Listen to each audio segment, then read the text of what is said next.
Good morning, welcome back to my channel MS পরিবার blog. MS পরিবার ব্লগের নতুন একটা ভিডিওর সঙ্গে তোমাদের জানাই অনেক অনেক স্বাগত।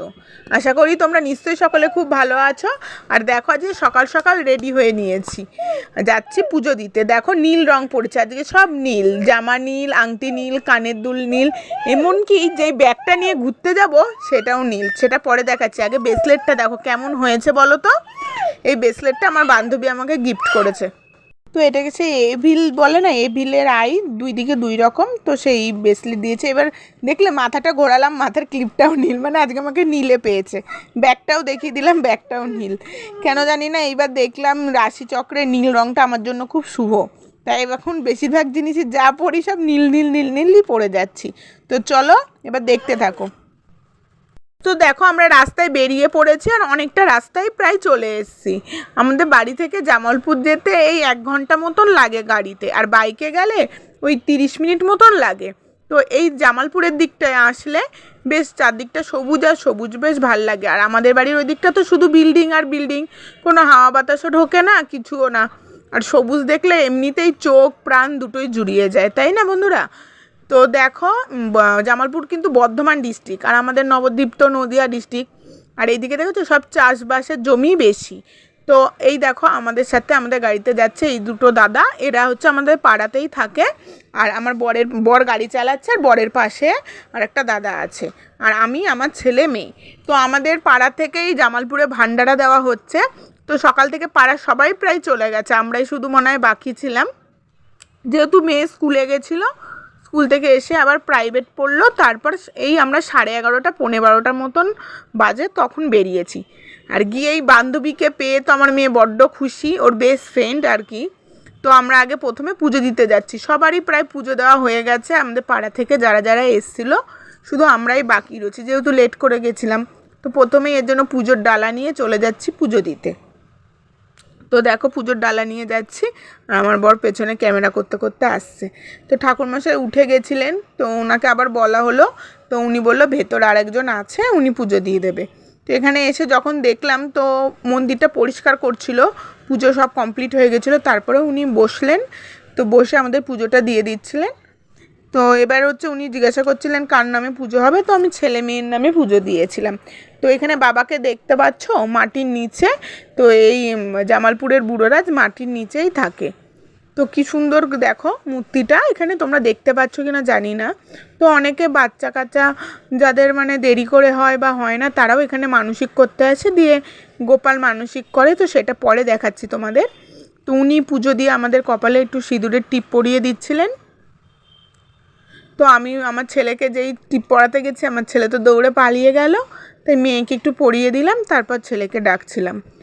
তো উনি বললো আমাকেও একটু পরিয়ে দেন। এই দেখুন বন্ধুরা, বাবার মূর্তিটা কি সুন্দর লাগছে, আর ওইখানে যে সাপটা রয়েছে দেখে মনে হচ্ছে কি আসল আসল, কিন্তু পুরোটাই পেতলের তৈরি।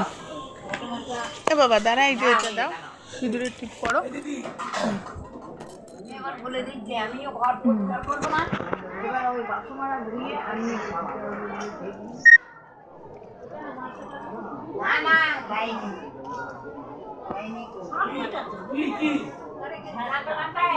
সব করে থাকবে, বাথরুমটা ধুয়ে আমি দিয়ে মারবো তো, আমি কারোর সঙ্গে ঝগড়া করবো না, পাচ্ছি না।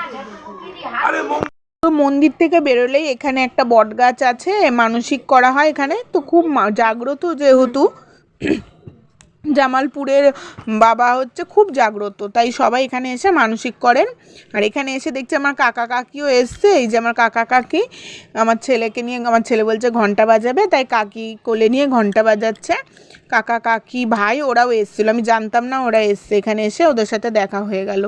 আর এই যে বলছিলাম না গোপাল মানসিক করে, তো যাদের ছেলে হয় তারা এখানে গোপাল দিয়ে যায়। দেখেছো কত বড় বড় সব গোপালের মূর্তি। আর গোপালের মূর্তির পেছনেই নাট মন্দিরে যে ভান্ডারাতে খিচুড়ি, লুচি, তারপর বাঁধাকপি এসব খাওয়ানো হয়েছে, পায়েস। তো ভালো করে দাও সবাইকে।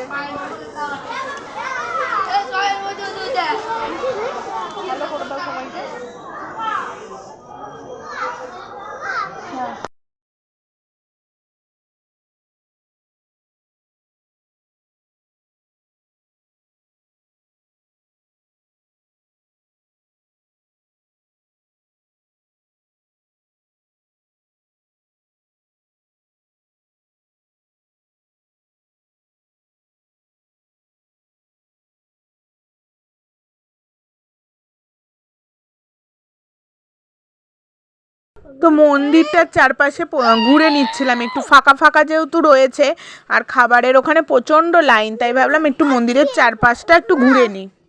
বেলা হয়ে গেছে, প্রায় দোকানপাটই উঠে গেছে।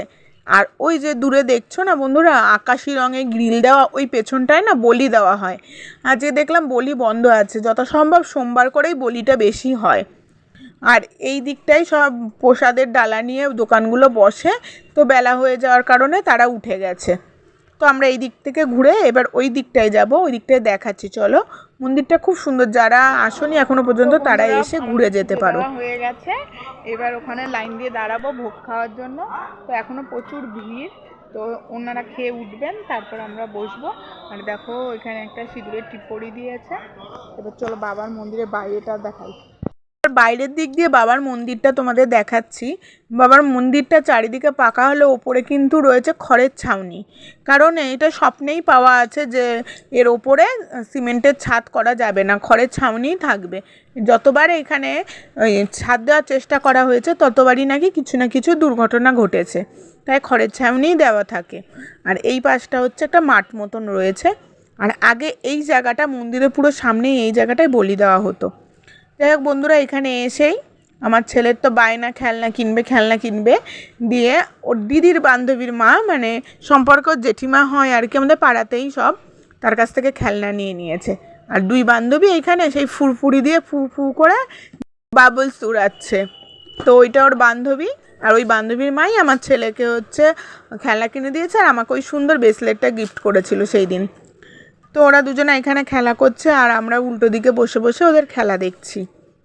ভালোই লাগছে, আমার তো ছোটোবেলার কথা মনে পড়ছে, ছোটোবেলায় আমরাও এরকম খেলতাম, তাই না? ওদিকে আমার ছেলে বসে বসে দিদিদের খেলা দেখছে। তো উল্টো দিকে এই যে মাচার ওপরে আমরা বসে রয়েছি, বসে বসে ভাবছি কখন ফাঁকা হবে আর কখন খেতে যাব, কারণ প্রায় 2:30 বেজে গেছে, খিদে পেয়ে গেছে। তারপর বসার জায়গা হলো, তো আমি আর আমার ছেলে এইদিকে বসেছি, উল্টো দিকে ওর বাবা, তারপর মেয়ে, তারপর বান্ধবীর মেয়ে সবাই বসেছে।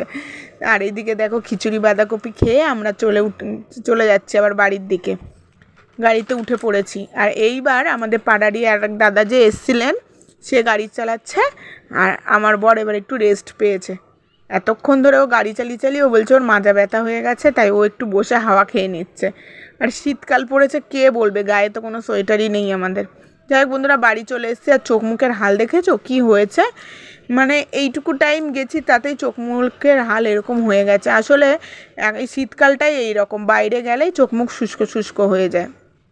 তো যাই হোক বন্ধুরা, ভিডিওটা আর বড় করব না। ভিডিওটা যদি ভালো লাগে অবশ্যই একটা লাইক করে চ্যানেলটাকে সাবস্ক্রাইব করে পাশে থেকো। Bye bye.